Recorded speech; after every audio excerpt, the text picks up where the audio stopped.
नमस्कार। एक नए विषय के साथ हम आप सभी का स्वागत करते हैं। आज हमारे साथ हैं प्रोफेसर डॉक्टर अमिताभ आर्या जी, जो एसजीपीजीआई के न्यूक्लियर मेडिसिन विभाग में प्रोफेसर हैं। बहुत लंबा अनुभव है आपका न्यूक्लियर मेडिसिन के क्षेत्र में। डॉक्टर साहब, आपका स्वागत है। और आज का जो हमारा विषय है कि न्यूक्लियर मेडिसिन के विषय में भ्रांतियाँ क्या हैं, तो सबसे पहले इसी से शुरू करते हैं। जो श्रोता हमारे साथ नए जुड़ रहे हैं वो जरूर जानना चाहेंगे कि मेडिसिन की कई पद्धतियाँ हैं, ये न्यूक्लियर मेडिसिन क्या है? न्यूक्लियर मेडिसिन का अगर हम डिफाइन करेंगे तो use of isotope for therapy and diagnosis of diseases. तो हम इससे थेरेपी भी देते हैं, इसमें रेडियोएक्टिव आइसोटोप इंजेक्ट करते हैं या ओरली देते हैं। तो एक कहेंगे कि आपकी एक रेडियोएक्टिव मटेरियल का एक अच्छा सदुपयोग, एक होता है destructive use, atomic bomb, nuclear bomb. दूसरा होता है उसका एक मेडिसिनल यूज, मतलब it is the for the welfare of Mankind. मतलब आप एक तरफ से डिस्ट्रक्शन दे रहे हो, लेकिन उसी इसी आइसोटोप का आप डिस्ट्रक्शन के लिए यूज करते हो, एटॉमिक बॉम्ब, न्यूक्लियर बॉम्ब, उसी को हम यूज करते हैं मरीजों के डायग्नोसिस के लिए, विभिन्न बीमारी को, और थेरेपी के लिए भी। जी डॉक्टर साहब, जैसे आपने संकेत ही दे दिया कि अभी तक जो कॉमन पैरेलेंस में है जनरल पब्लिक की न्यूक्लियर बम, जब न्यूक्लियर की बात आती है तो न्यूक्लियर बम पर, जैसे आपने सही कहा कि इसका मानवता के लिए सदुपयोग करके उनके इलाज में और बीमारियों को पता लगाने में यूज होता है, जो एक इसका शांतिपूर्ण कार्य जो है, शांतिपूर्ण प्रयोग है। डॉक्टर साहब, किन किन बीमारियों में ये आपकी जो विधा है बहुत कम ही जगहों पर होगी? जी अब पहले तो हमारे गवर्नमेंट सेंटर्स में थे, बस इंस्टीट्यूशंस में थे। लेकिन अब प्राइवेट सेंटर्स में काफी ज्यादा आ रहे हैं। जैसे कि लखनऊ में आपका एसजीपीजीआई में है, गवर्नमेंट में, फिर केजीएमसी में है, और दूसरा राममनोहर लोहिया इंस्टीट्यूट में। प्राइवेट करीब 8 या 10 तकरीबन प्राइवेट सेंटर्स भी लखनऊ में खुल चुके हैं। अच्छा, जहाँ पर ये है। तो डॉक्टर साहब, किन किन बीमारियों में इसका प्रयोग? इसका बेसिकली हमारा, अगर आप डायग्नोस्टिक पे जाएं, how to diagnose a patient, तो उसमें हम गामा कैमरा पेशेंट यूज करते हैं। तो रीनल स्कैन गुर्दे के रोग जानने के लिए, थायराइड स्कैन थायराइड की बीमारी जानने के लिए, ब्रेन स्कैन ब्रेन की ब्लड फ्लो जानने के लिए, हार्ट की स्टडी होती है जिसको माइक्रोवेव परफ्यूजन स्कैन कहते हैं, उसमें हार्ट में आपकी ब्लड फ्लो जानने के लिए रिवर्सिबल स्कीमिया है कि रिवर्सिबल स्कीमिया है। फिर आपकी बोन में बीमारी कहीं फैल जाए तो होल बॉडी बोन स्कैन भी करते हैं। उसके बाद आपको पैराथायरॉइड स्कैन करना है, वो भी कर सकते हो आप। मतलब literally every organ of the body can be imaged.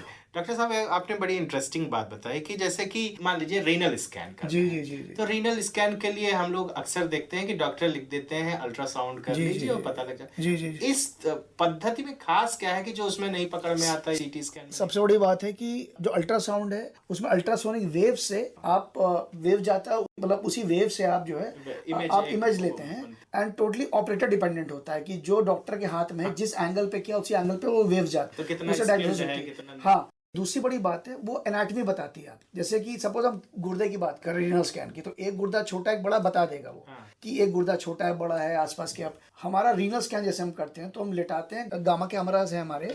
उसके ऊपर एक वो होता है, लेटने का होता है काउच, उस पर लेटा दिया पेशेंट को हमने, और हमने हाइट वेट ली उसकी, प्रॉपर हाइड्रेशन, मतलब 1-2 ग्लास पानी पीना चाहिए। खाने पीने में कोई रोक टोक परहेज नहीं, मैं रीनल स्कैन की बात कर रहा हूँ। उसके बाद हमने आपके हाथ में एंटीकोवाइटल वेन में एक इंजेक्शन दे दिया, टेक्नीशियम लेबल्ड LLEC, उसके साथ करते हैं स्कैन। आइसोटोप होता है 99 टेक्नीशियन, तो आपका वो है कि जिसकी हाफ लाइफ 6 घंटे है, 140 केवी गामा एमिशन है, और मोनो एनर्जेटिक वो निकलता है उसमें से गामा रे, जो कि गामा रे डिटेक्टर, अपना जो गामा कैमरा डिटेक्टर उसको रीड करता है। उसके जब हम LLEC से टैग कर दें या DTPA से टैग कर दें तो गुर्दे की जांच करेगा वो। अच्छा, तो हम वो एब्जॉर्ब वही होगा, वही से एक्सक्रीट होगा। तो हमने जैसे इंजेक्ट किया, उसके बाद हमने लेटा दिया, तो गामा कैमरा जो आपका फोकस रहेगा किडनी पे। तो जैसे आपने हाथ में एंटीकोवाइटल वेन में जैसे आपने इंजेक्ट किया वेन में, उसके बाद वो गया, उसके बाद हम आपका ब्लड फ्लो बता सकते हैं हम अल्ट्रासाउंड में, और रीनल स्कैन में फर्क बता उसमें एनाटॉमिकल डिफिसिट बताएगा, तो उसमें हम ब्लड फ्लो बताएंगे गुर्दे की। फिर उसके बाद कितना यूरिन बन के निकल रहा है, उसका पैरेन्काइमल फंक्शन, एक्सक्रीटरी पैटर्न, सब रीनल ऑब्स्ट्रक्शन है कि नहीं वो भी बता सकते हैं। फिर डिफरेंशियल फंक्शन दोनों गुर्दे का वो भी बता सकते हैं। तो रीनल स्कैन से perfusion, parenchymal function, excretory pattern और गुर्दा दोनों कैसा काम कर रहा है हम दोनों बता देते हैं। ये फर्क है जी। तो डॉक्टर साहब, जैसा कि हमारे आज का विषय है कि भ्रांतियां हैं, तो न्यूक्लियर की बात करते हैं तो विकिरण और रेडिएशन लोगों में। तो एक प्रश्न है कि नसों में इंजेक्शन के द्वारा जो प्रक्रियाएं हैं वो दर्द रहित होती हैं, लेकिन ये भी कहा जाता है कि इसके इलाज से शरीर में रक्त कोशिकाओं की कमी आ जाती है, पोटेशियम या मिनरल्स का स्तर कम होने लगता है, हाई BP की समस्या होती है, फैटी लीवर। तो ये कितनी, ये सब सर भ्रांतियां हैं, क्योंकि हमारा एक तो ये समझ लीजिए पिछले 1950 40 से ऑलमोस्ट पूरे वर्ल्ड में न्यूक्लियर मेडिसिन की जांचें हो रही हैं। और इसमें जो आपको इंजेक्ट करते हैं हम, वो पूरा हमारी जनरेटर से हम लोग मॉलिबेडनम टेक्नीशियम जनरेटर से रोज निकाला जाता है टेक्नीशियम। उसको हम लोग टैग करते हैं डिफरेंट किट से, जो कि हमारी एटॉमिक एनर्जी बोर्ड की जो ब्रिड से आती है, बाबा रेडियो आइसोटोप टेक्नोलॉजी बॉम्बे से आती है। तो उसमें हम लोग उसको बनाते हैं, उसमें एक वायल में 4-5 डोज बन जाता है। उसके बाद हम 0.22 माइक्रोमीटर मिलीपोर से उसको निकालते हैं, तो वायरस भी छन जाता है। तो उसमें आप सोचिए कि बैक्टीरिया वायरस की सवाल ही नहीं है। उसको हम डिफरेंट फिर नॉर्मल सलाइन में डिफरेंट डोजेस बना के इंजेक्ट करते हैं। दूसरी बात है कि इसकी जैसे आपको बताया मैंने पहले 140 केवी गामा एमिशन है और 6 आवर हाफ लाइफ है। जैसे आपको हमने 4 मिलीक्यूरी इंजेक्ट की टेक्नीशियम लेवल DTP या LLEC जो कि रीनल स्कैन के लिए होता है, तो 4 मिलीक्यूरी थी तो 6 घंटे में वो डिके करके 2 मिलीक्यूरी हो जाएगा। ऐसे 6 करिए। उसके बाद 140 केवी गामा एमिशन इसलिए निकलता है, वो इमेज के लिए होता है। गामा कैमरा उसको रीड करता है, वो इमेज बनती है उसकी। और जहां तक साइड इफेक्ट का सवाल है, मेरे हिसाब से तो मैंने कोई साइड इफेक्ट अभी तक देखा नहीं। तो डॉक्टर साहब, अगर ये भ्रांतियां हैं जैसे कि आपने सिद्ध कर दिया कि इनका वास्तविकता से जी लेना देना नहीं जी पर जब कोई मान लीजिए डायग्नोस्टिक की ही बात करें तो कोई आपके यहाँ आता है तो सबसे पहले प्रक्रिया आप क्या? पहले हमारे यहाँ हमारे एक तो रेफरल अस्पताल, जैसे हमारा तो रेफरल होता है, बिकॉज हमारा रेफरल आता है तो हम लोग रेफरल लेके रजिस्ट्रेशन कर देते हैं। उसके बाद उसकी प्रॉपर हिस्ट्री होती है। हिस्ट्री टेकिंग के बाद हम प्लान करते हैं स्कैन का, और फिर उसे डेट मिल जाती है। अच्छा। As per this thing. तो जब वो आता है तो स्कैन पहली प्रक्रिया है, पहले हम उसकी हिस्ट्री लेंगे पहले प्रॉपर। अच्छा। उसके बाद उसको हम लोग बता देते हैं कि मतलब यू हैव टू कम, और इंस्ट्रक्शन दे देते हैं अलग अलग की क्या है क्या नहीं है। क्योंकि कुछ जांचें उसमें खाली पेट आना है, कुछ जांचें खा के आना है, कुछ में दवाइयां रोक देते हैं। तो हमें जैसे कार्डियक हम लोग स्ट्रेस स्टडी करते हैं, माइक्रोनल परफ्यूजन स्कैन, ये थेलियम स्कैन के नाम से फेमस था पर क्योंकि thallium was isotope which was used. अब वो लोग टेक्नीशियम लेवल सिस्टम में भी टेक्नीशियम लेवल टेट्रोफॉस्फेन यूज करते हैं। तो उसमें क्या है कि इंस्ट्रक्शन जैसे कार्डियक हम माइक्रोनल परफ्यूजन हार्ट का ब्लड फ्लो देखते हैं, तो उसमें हम लोग जैसे कि बीटा ब्लॉकर 48 घंटे पहले रोक देते हैं, और मोनोट्रेट सॉलिटेट अगर खा रहे हैं तो 24 आवर बिफोर द स्कैन रोकते हैं। और कोला ड्रिंक, कोला जैसे कि कैफीन जिसमें होता है, कोला को 3 दिन पहले हम लोग रोक देते हैं। अब रीनल स्कैन में हमें कोई इंस्ट्रक्शन नहीं है, सब खा पी के आइए। बोन स्कैन में कोई इंस्ट्रक्शन नहीं है।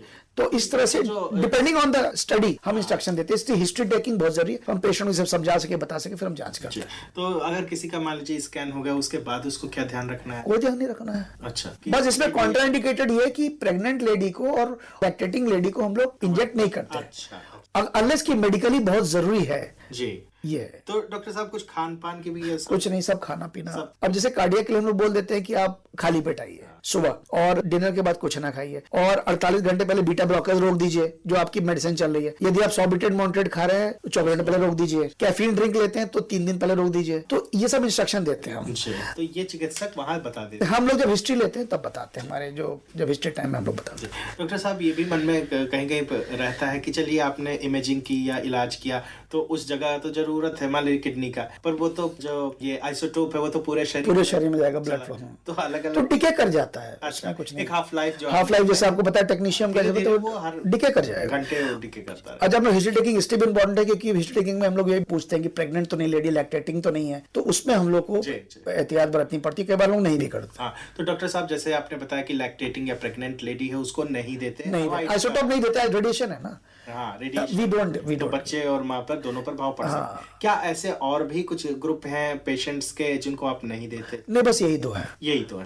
गर्भवती महिला, ये जो माँ दूध पिला रही बच्चे को, उसमें हम लोग क्योंकि आइसोटोप है तो हम लोग नहीं देते। तो डॉक्टर साहब, आपके संस्थान में क्या क्या सुविधाएं हैं जिनका प्रयोग हमारे श्रोता और हमारे जो पेशेंट्स हैं बोले? हमारा department one of the oldest department है, 1988-89 का डिपार्टमेंट है पूरे भारत और पूरे इंडिया में, और पहला MD कोर्स पूरे वर्ल्ड में। MD कोर्स यहीं पे स्टार्ट हुआ, MD न्यूक्लियर मेडिसिन। PDCC शुरू हुई, पोस्ट डॉक्टर सर्टिफिकेट कोर्स शुरू हुई, DNB शुरू हुई, और हमारे यहाँ इस वक्त 3 गामा कैमरा है। अच्छा। 3 गामा कैमरा, एक पेट सिटी है। पेट सिटी हम यूज करते हैं प्राइमरली फॉर पॉजिट्रॉन इमेजिंग, और प्राइमरली वो ऑन्कोलॉजी में यूज होता है, कैंसर पेशेंट में यूज होता है।